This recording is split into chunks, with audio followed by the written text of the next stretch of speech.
Hey everyone, welcome to my YouTube page. As promised, I said I was going to post some more videos, and I am.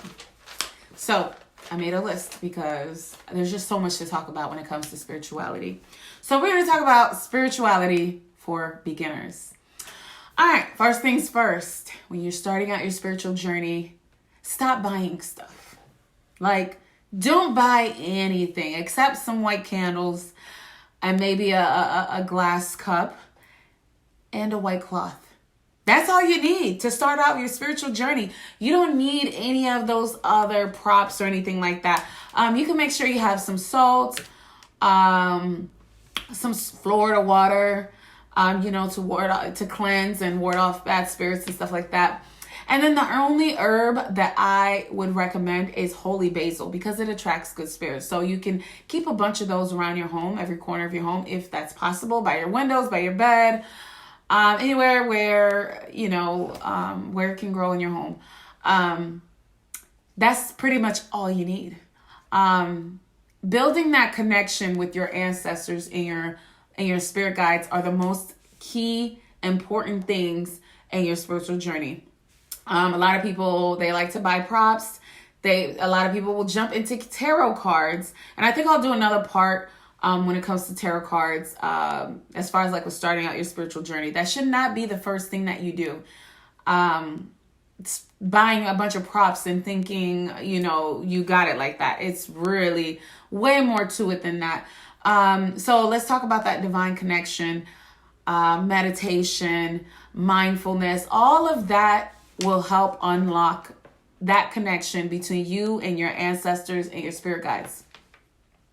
So the very first thing you want to do when you're starting out your spiritual journey, very first thing, light a candle. Do a reading, an ancestral reading.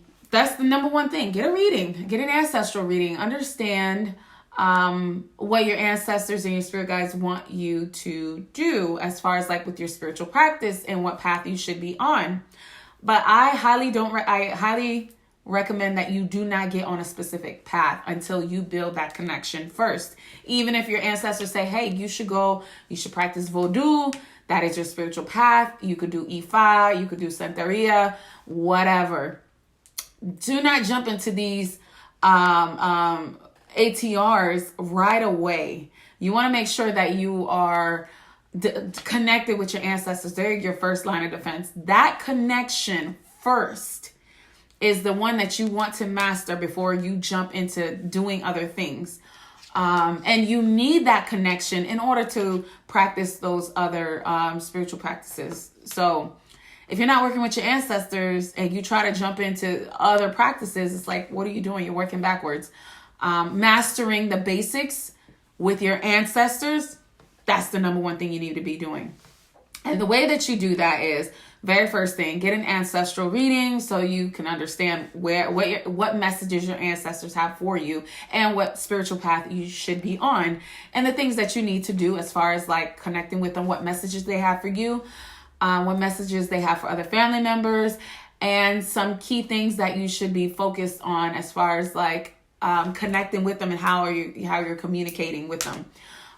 So ancestral reading. Second thing is meditation, mindfulness, stillness, to where you are just kind of like, if you're one of those people who have anxiety, depression, mental illness, and all that kind of stuff, working through those, being mindful, identifying those things, working on healing through those things, that's where shadow work comes in.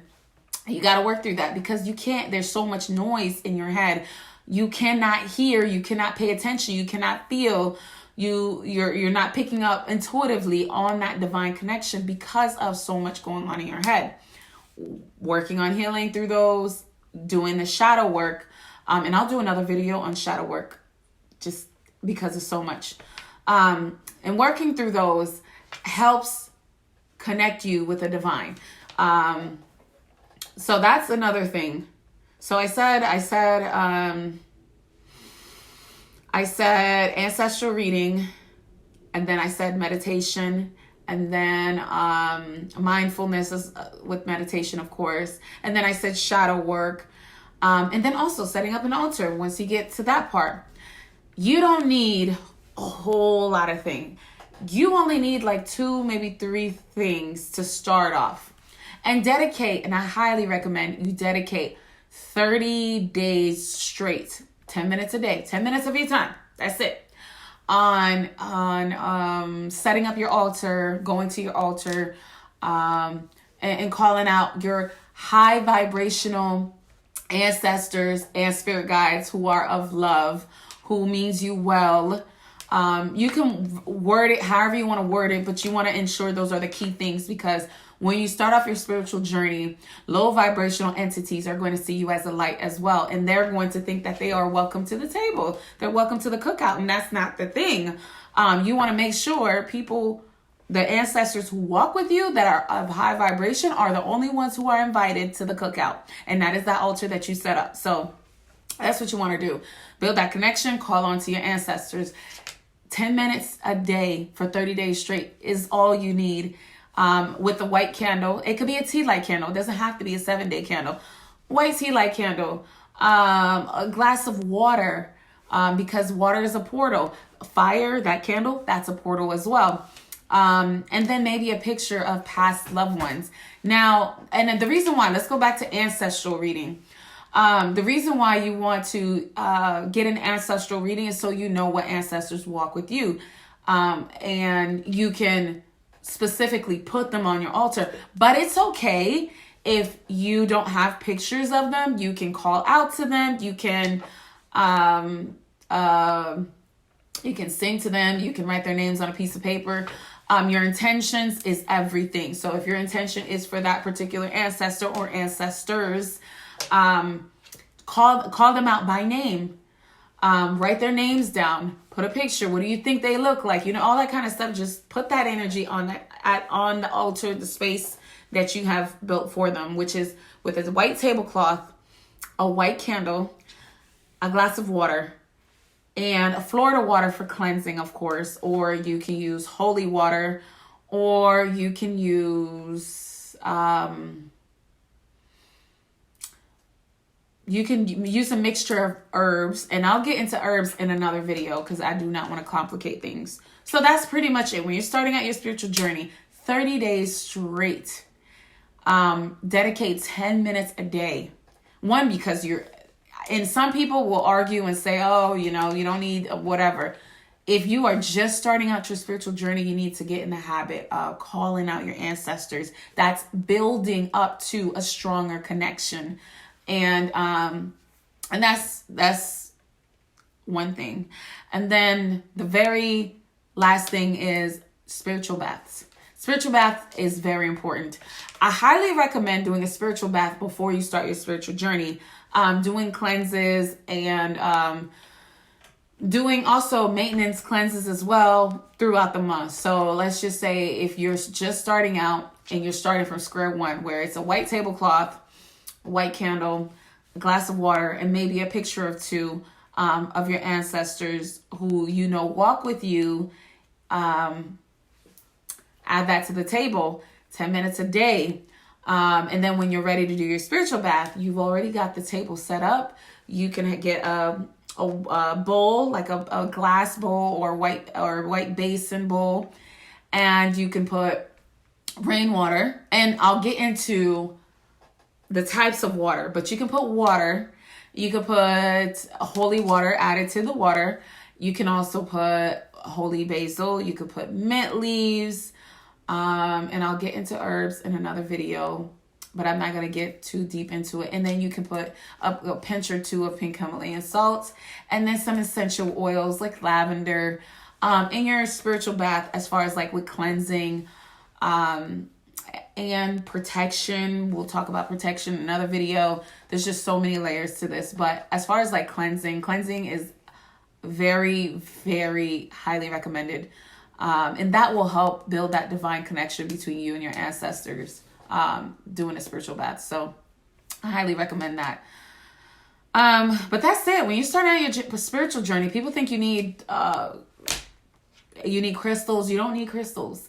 You don't need a lot of the stuff that people are advertising. Later on, when you find your niche and your spirituality, then you can start getting some things. But when you are just starting out from ground zero, you don't need anything. And I'm telling you, you could be much more powerful than someone who has all these props and everything, because they're not doing nothing with it. It's for show. If you don't know how to activate those props, they're just there as a symbol, you know, like, wow, okay, whoop-de-woo, you got all these nice, pretty looking thing on your altar, but yeah, you know, that's the difference between you and someone who are, I call it faking. In my opinion, they're faking it. It's not popping the way they think it's popping.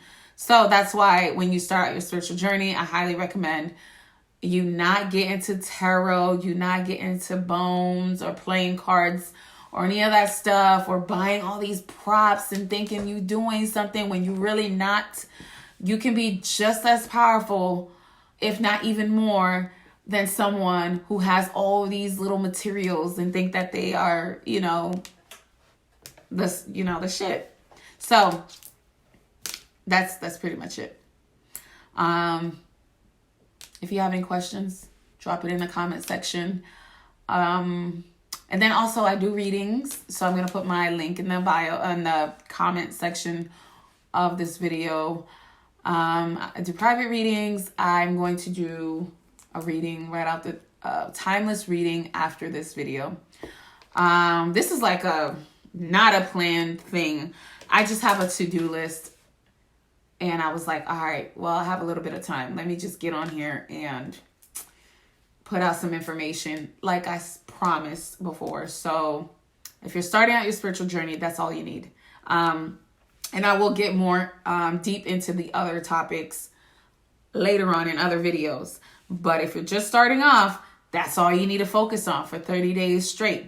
And if you're having crazy dreams, you're seeing shadows, you're feeling this, you're feeling that, then you might need to schedule a reading. It could be with me or anybody else, it doesn't matter. Or if you have questions in the comment section, like general questions, I can answer them, it's no problem. But yeah, building that divine connection, I'm telling you, you could do it by yourself.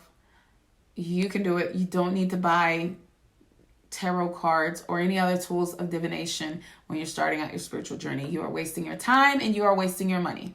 And then you're going to realize, like, what is the point of this? It's not working. I can't get my chakras in alignment, you know, all that jazzy stuff. I'm just letting y'all know. But anyways, catch y'all on the next video. Thank you for watching. And I go live on my TikTok because I have so many followers there. If you'd like a live reading, follow me on TikTok and you'll see the link to my link tree in the comment section, and it'll take you to all my other things that I offer. Alrighty. Thank you for listening, and I can't wait to post the next video to help you out on your spiritual journey.